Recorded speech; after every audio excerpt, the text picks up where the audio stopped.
नमस्कार.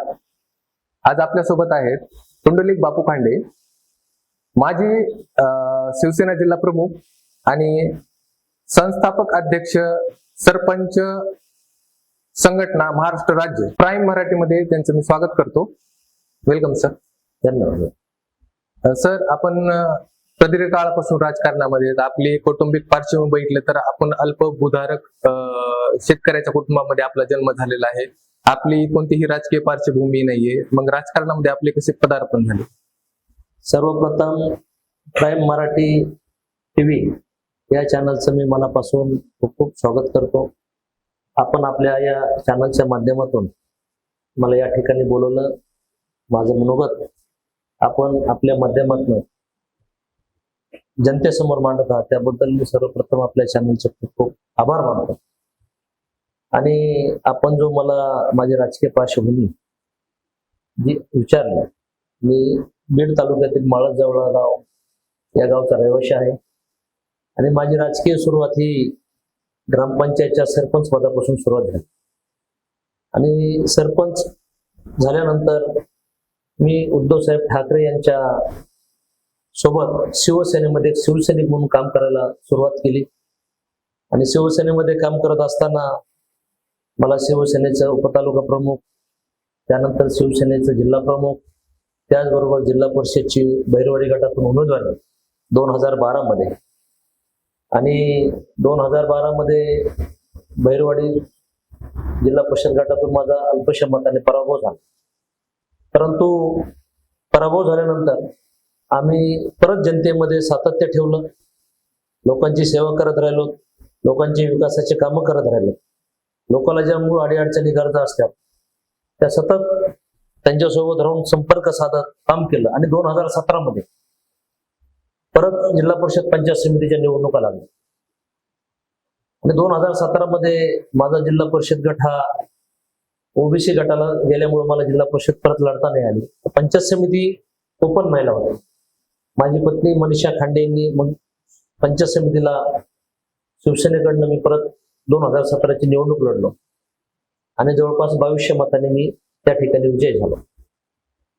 आणि सतत मग शिवसेनेचं काम गेली तेव्हापासून, म्हणजे 2002 पासून ते आज 2026 मी शिवसेनेचं एक शिवसैनिक म्हणून काम करत आलेलो आहे. आणि त्या माध्यमातून माझी राजकीय वाटचाल सरपंच पदाधिकारी शिवसेनेचा, जिल्हा परिषद निवडणूक लढवली, पंचायत समिती म्हणून लढवली आणि सतत या माध्यमातून जिल्ह्यात जनतेची सेवा करण्याचं एक काम मी आजपर्यंत करत आलो. कारण की माझी कुठलीही राजकीय पार्श्वभूमी, माझ्या घरात माझे वडील साधे ग्रामपंचायतचे सदस्य देखील नाही, परंतु मी काम करत आलो आणि काम करत आल्यामुळे जनतेने मला आजपर्यंत गेली 2002 ते 2026 म्हणजे साधारण 22-23 वर्ष झाले, 23-24 वर्ष सतत जनतेचं प्रेम हे कायम राहिले, कारण मी त्यांची सेवा करत राहिले. तसं पाहायला गेलं तर मला राजकीय पार्श्वभूमी शून्य, परंतु जनतेच्या आशीर्वादानं आजही मी लोकात आहे, काम करतोय. आत्ताच बहिरवाडी जिल्हा परिषद गटाची निवडणूक लढवण्याची माझी तयारी देखील आहे त्या माध्यमातून. साधारणतः बीडच्या राजकारणाबद्दल असं बोललं जातंय की राजकीय पक्ष असो किंवा पत्रकार असो, यांना बीडच्या राजकारणाचा ताळमेळ लागत नाही. हे सर्वसाधारण असं कल एक असतो, आउटपुट एक येतं, म्हणजे रिझल्ट दुसरा येतो. नाही तर याकडे आपण कसं बघताय? बीडची जनता आहे, बीडचे जे नागरिक आहेत अत्यंत म्हणजे हुशार एक प्रकारचे आहेत. एक प्रकारचे काम करणाऱ्या माणसाला न्याय देतात. जो काम करतो, जो सत्य आहे, जो खरोखर कामाला पडतो, अशा लोकांना कधीही आजपर्यंत बीड जिल्ह्यातल्या जनतेने निवडून दिल्या. आणि कितीही एखादा प्रचंड पैसा घेऊन उतरत असेल किंवा एखादा काहीतरी आमिष दाखवून उतरत असेल तर त्याला बीडच्या जनतेने कधी स्वीकारलेलं नाही. त्यामुळे जो काम करेल त्याच्या मागे बीडची जनता राहते. त्यामुळे बीडचा लवकर अंदाज येत नाही सांगायचा, त्याचे खरं कारण आहे. महाराष्ट्रामध्ये किंवा देशामध्ये सर्वसाधारणतः निवडणूक असल्यानंतर धार्मिक आणि जातीय राजकारण मोठ्या प्रमाणात तापलं जातं. पण निवडणुकीपुरतं ते तापणं एक साहजिक समजू शकतो. पण निवडणूक झाल्यानंतरही बीडमध्ये असं चित्र दिसतंय की दोन गट, दोन समाज परस्परांच्या विरोधात असल्याचा असं अंदाज येतो बऱ्याच वेळेस. तर आपण त्याकडे कसं बघताय? काय आहे, मी आपल्या चॅनलच्या माध्यमातून सगळ्या बीड जिल्ह्यातल्या जनतेला आवाहन करतो की हे कुठंतरी थांबलं पाहिजे. शेवटी कुणी कोणत्या जातीला जन्माला यायचे आपल्या हातात नसतं. शेवटी प्रत्येकाला स्वातंत्र्य आहे आणि हे करत असताना राजकारणामध्ये कुठली जातपात नसली पाहिजे. ज्यावेळेस आपण सेवा करतो त्यावेळेस कुठली जातपात नसली पाहिजे. आणि आता हे कुठेतरी थांबलं पाहिजे. सोशल मीडियाच्या माध्यमातून कुणीतरी एखादं 4-2 लोक असतात, काहीतरी भडकव पोस्ट करतात आणि मग त्याचं रूपांतर फार मोठ्या प्रमाणामध्ये होतं. तर मला वाटतं आता हे कुठेतरी जिल्ह्यातल्या मी दोन्ही समाजाला आवाहन करतो की हे थांबलं पाहिजे आणि आपण सगळ्या गुन्ह्यागोविंदांनी बीड जिल्ह्यामध्ये आणलं पाहिजे. जो धब्बा लागला बीडला ते कुठेतरी बंद झाला पाहिजे.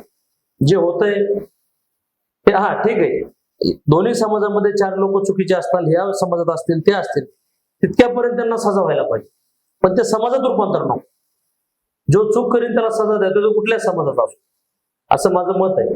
तर आपल्या चॅनलच्या माध्यमातून मी आवाहन करतो की कुठलं तरी थांबलं.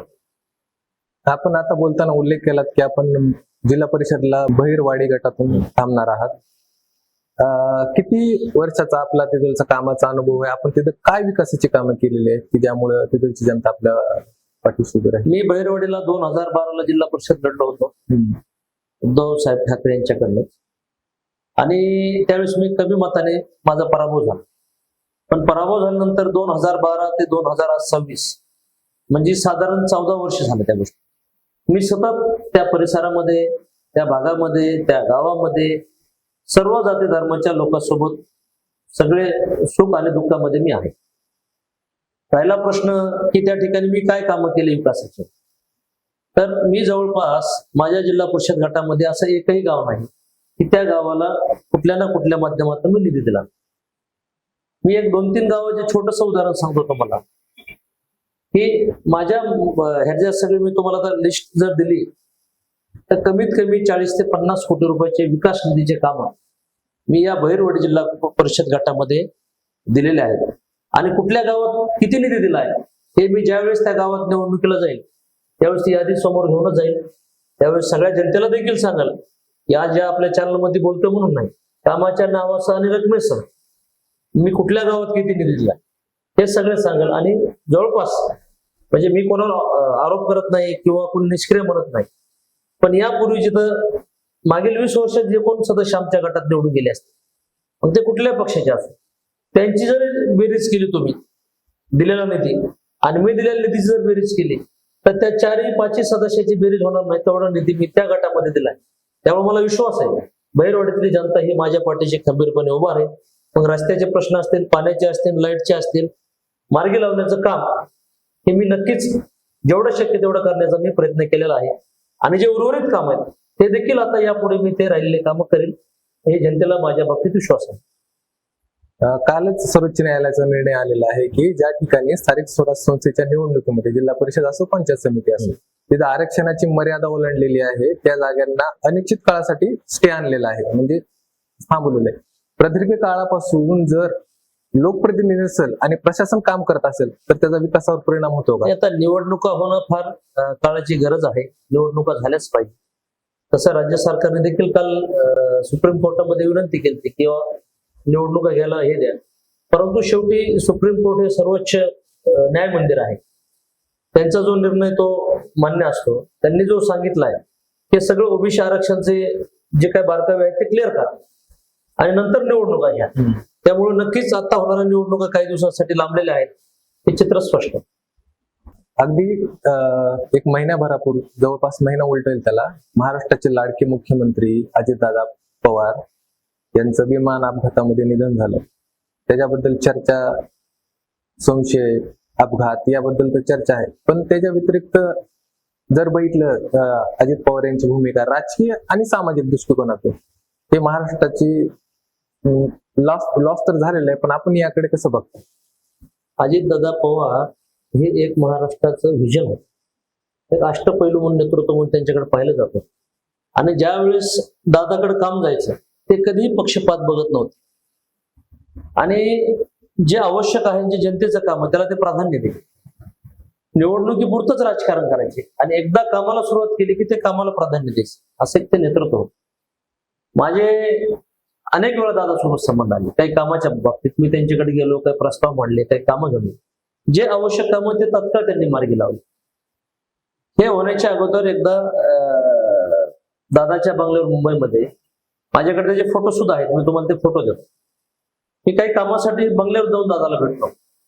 दादाने अक्षरशः मला बाजूला घेऊन मला असं हाताला पकडून माझ्यासोबत फोटो काढले आणि मला म्हणले, तुमच्यासारख्या तरुणांनी राजकारणात सक्रिय होऊन चांगले कामं केले पाहिजे. तुझी जी सरपंच संघटना आज आहे त्या संघटनेला काय बळ लागेल ते मला सांग, महाराष्ट्र लेवलला. आणि जे काही तुमचे कुठले प्रश्न असतील सरपंच संघटनेचे ते मी एक त्याची व्यवस्थित मिटिंग घेतो आणि त्या मिटिंगमध्ये तुमच्या ज्या काही मागण्या असतात त्या मार्गी लावण्याचं काम मी तात्काळ करेन. माझ्याकडे ते फोटोज आहेत, मी त्यांची भेट घेतलेली, मी ते तुम्हाला देतो. म्हणजे एक इतकं मोठं नेतृत्व होतं त्यांच्या जाण्याने, फार अतिशय महाराष्ट्राचं नुकसान झालंय. आणि त्याचबरोबर ते बीड जिल्ह्याचे पालकमंत्री असल्यामुळे सगळ्यात जास्त बीड जिल्ह्याचं अजून नुकसान झालं. एक अतिशय बीड जिल्ह्याला शिस्त कशी लावायची दादांनी सुरुवात केली. आणि झालेला जो प्रकार आहे आता त्याच्यामध्ये रोहितदादा पवार असतील, अनेक सगळ्याच पक्षाचे, मग त्याच्यामध्ये भारतीय जनता पार्टी असेल, शिवसेना असेल, राष्ट्रवादी असेल, दादाच्या पक्षातले काही नेते मंडळी असतात, सगळ्यांनी मागणी केली की जो दादाचा अपघात झालाय त्याची सखोल चौकशी, एकदम अतिशय बारकावे करून चौकशी झाली पाहिजे. तर साहजिक आहे, आमच्या जे सरपंच संघटनेच्या माध्यमातून आम्ही देखील मुख्यमंत्र्यांना पत्र देणार आहोत किंवा या अपघाताची सखोल चौकशी, निष्पाप चौकशी झाली पाहिजे. जे काही लोकांच्या मनामध्ये गैरसमज आहेत ते दूर झाले पाहिजे. आज लोकांना असं वाटतंय की दादाचा हा अपघात नसून घात आहे. हे शेवटी सरकारला क्लिअर करावं लागेल की घात आहे का अपघात आहे. आणि कालच आपण बघितले, मुख्यमंत्री महोदय यांनी देखील सांगितलं की त्या चौकशीमध्ये आम्ही बारकाईने लक्ष देऊन जे सत्य ते लवकरच बाहेर देऊ. त्यामुळे आमची देखील तीच मागणी. हे फुले आंबेडकरांची विचारधारा पुढे ढकलणारे दादा होते. तर त्यांच्या जाण्यानंतर जी ह्या चळवळीमध्ये पोकळी निर्माण झालेली आहे त्याकडे कसं बघता आपण? नाही, हे बघा, दादाची सर तर कोणालाच येणार नाही, दादाच होते. परंतु आता सुनेत्राताई पवार ह्या देखील एक संयमी आहेत, त्या खासदार म्हणून काम केलेलं आहे. त्यांनी दादाचा पूर्ण म्हणजे त्यांच्या दादाच्या आयुष्यात जेव्हापासून आल्या तेव्हापासून सगळं एक भक्कमपणे त्यांच्या मागे उभा राहिलेल्या ताई. त्यामुळे नक्कीच जो दादाचे विचार आहेत ते ताई पुढे घेऊन जातील याच्यावर आमचा ठाम विश्वास. आपण जिल्हा आणि राज्याच्या राजकारणाबद्दल स्पष्टपणे भाष्य केलं आणि आपली भूमिका आणि विकासाचं विजन हे या माध्यमातून आपण या ठिकाणी मांडले. आपण या ठिकाणी आलात, आमच्या स्टुडिओला भेट दिली त्याबद्दल आम्ही तुमचे आभार. धन्यवाद. धन्यवाद. यस.